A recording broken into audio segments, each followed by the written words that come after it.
Hashem gives Adam Arishan the first commandment: don't eat from the tree of good and bad. Don't eat from the Eitz Hadas. Now, before he gives him this commandment, he tells him something else. And he says, Mikol Eitz Hagan Oichel Toichel. You can eat freely from every other tree, but don't eat from the tree of good and bad.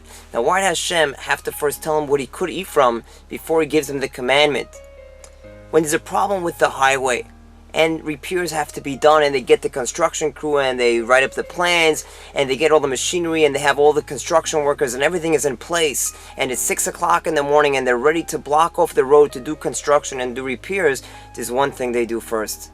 Before we can close off any road, we must have a detour route in place for them to go to. You see, people have needs, and they have to get through, and if you just block them off without providing first a way that they can get through, disaster can happen. And Hashem was showing us the same thing. Before you take away Adam Arishan's sustenance, before you take away his food that he could eat, provide him with something else. Before you block somebody's road, make sure you provide them with a detour. Before you kick somebody out of your seat, make sure they have somewhere else where to sit. Before you tell your child what they can't do, make sure you tell them what they could do.